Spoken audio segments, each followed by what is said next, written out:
Entitled Parents Get Kicked Off the Plane Cause the Wi-Fi Isn't Working.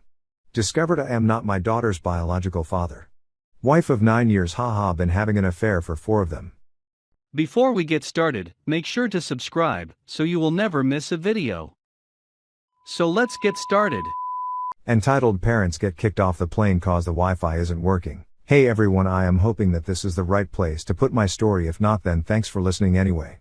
I work for a major airline in the US as a flight attendant, and this happened about 2 years ago. We were working a flight from Orange County to Denver, which is normally a less than 2-hour flight, important for later. I was the one in the front of the aircraft greeting passengers as they come aboard. The very first people to come on the plane for this particular flight was a family, 2 early teens kids, their father and their mother in a footcast. They sit in the second row and the rest of the boarding goes totally normal. We even got the doors shut an extra 5 minutes early, and we were all thinking about going down to the hotel bar at the end of a wonderfully uneventful day. As we pull away from the gate, I start making some of the normal announcements, you know, the ones that everyone actually pays attention to, when I say that the Wi-Fi isn't working. Honestly, it does suck when that happens, but there is literally nothing I can do about it. The mom then rings her flight attendant call button, and when I look over at her, I can see the frantic look in her eyes that makes me realize my peaceful day is coming to an abrupt end. I ask her what's going on, and she begins telling me how she can't possibly be on a flight without Wi-Fi. How she has nothing to watch and how she just cannot handle being on this plane. I look at her dumbfounded. This is a woman in her at least early 40s, sitting next to her 2 children and husband, who is freaking out about not having Wi-Fi for a 2-hour flight. But of course I do not point any of this out. I instead put on my best customer service smile and apologize for the inconvenience. She then starts crying and saying that she has to get off the plane right now. I ask her if she is totally sure she wants to get off because we are still on the ground and it's possible to go back, but it's a pain in the butt to return to the gate. As her sobs continue, I realize that at this point, even if she wanted to stay, there is no way that I would feel comfortable with her at 40,000 feet, so I have another crew member call the pilots and explain what's going on. I let her know that we are going back and that she and her family can deplane. This is the point where her wonderful husband decides to get involved, and you would think he would be consoling his wife, but he thought a better idea was to start yelling at me. Screaming that she was going to be fine and we didn't need to go back. How I was the one being dramatic and wasting everyone's time. After a very awkward taxi back to the gate, I go back to the front so we can reopen the doors, and all the while the husband is alternating between cussing at me and yelling at his wife. Once we finally got the doors open, I head back to their row and ask them to deplane and offer to help them with their belongings. This is when the wife looks up at me and smiles, and this is the part that I will never forget. I'm just going to run up there and download a movie and I'll be right back. I just smiled at her and thought, you have to be kidding me. We finally get them off the plane and into the slightly confused hands of a ground supervisor. We quickly reclose the doors and I exchanged shocked glances with my crew. Who really thinks that they are going to get back onto a plane after you made them and 130 other passengers turn around because you couldn't spend 2 hours with your family without Wi-Fi? Discovered I am not my daughter's biological father. I just found out my 15-year-old daughter is not my biological child. My daughter was preparing for a family tree project for an online class and wanted an ancestry test. My father is half Native American, but he died several years ago and I don't know precisely what Native American blood is in the family. My daughter came to me because it was my father and we didn't mention it to her mother at the time. Well, it turned out my daughter doesn't have any Native American blood. The obvious conclusion didn't occur to me at first because the truth of the situation didn't seem possible. I assumed there was a mistake. My first thought was that my father hadn't been part Native American. So I took the test and everything became apparent. It was a very emotional situation for me and my daughter. What I will remember the most was after she started crying, she hugged so tightly and just kept saying over and over, "I love you, Daddy." At home I confronted my wife and she looked like she'd had a stroke. She started crying and apologizing. You can probably imagine it. My wife and I got married because she was pregnant. We had been together for more than a year when it happened. It turns out she was sleeping with multiple guys at the time. She says it didn't mean anything and she doesn't even remember some of their names. When she realized she was pregnant, she said she wasn't sure who her father was. Since I was unaware of her extracurricular activities, she let me believe I was the father because I was the most financially stable. In terms of that, she may have chose correctly. I have been very successful in my career and building passive income streams has been a hobby of mine for a long time. My daughter got my wife to admit to this on tape as my daughter records the whole thing. I asked my wife several times, and she keeps insisting that she has been faithful for the entire time we have been married. I've never suspected anything, but I also didn't realize she was sleeping around before we got married, so I've said I don't believe her. I've come across a lot of the red flags of cheaters, and I can't think of any of them during our marriage. She doesn't use social media, and she has never been guarded about her phone. She only drinks on special occasions and doesn't go out for girls' night or anything.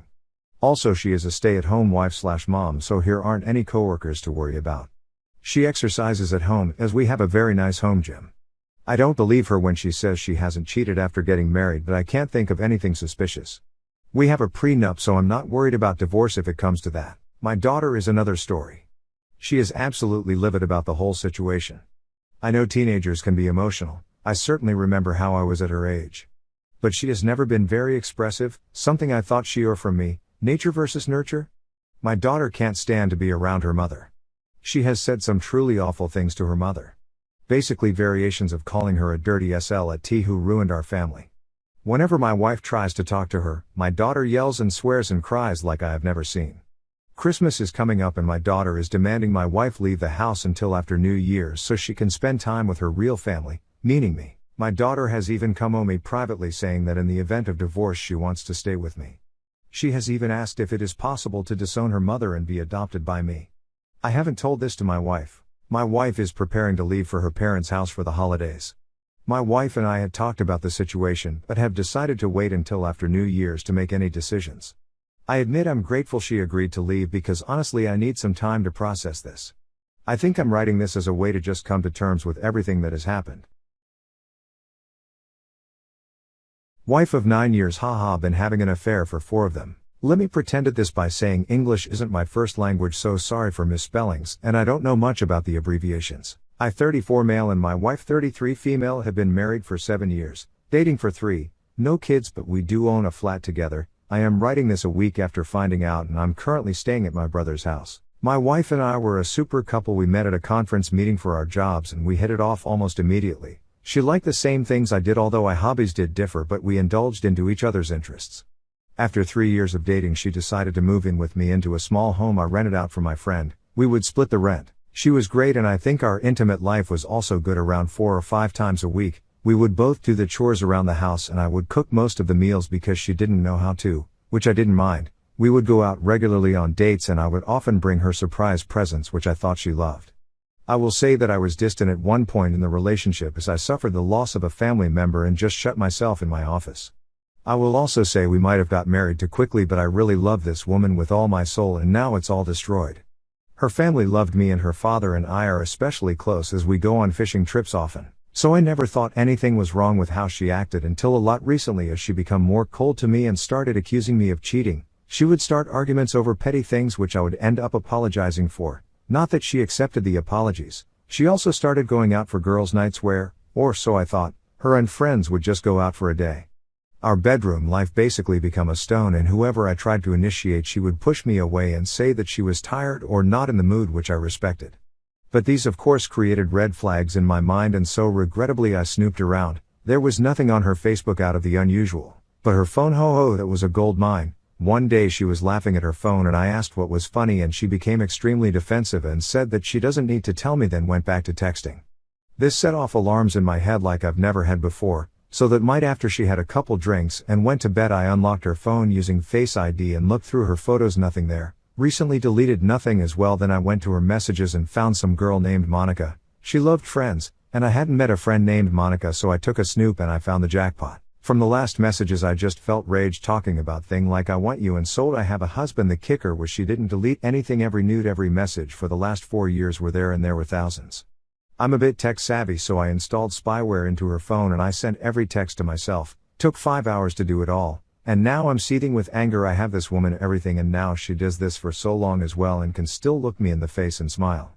I have asked a friend to recommend me a lawyer who will go full scorched earth on her, and all the emotions I had towards her are now just anger and spite. She doesn't know I know yet, and so I told her that I have a work-related trip for 2 weeks. I have already set up cameras in the house, and as soon as I left the house he came over, and they have done it everywhere.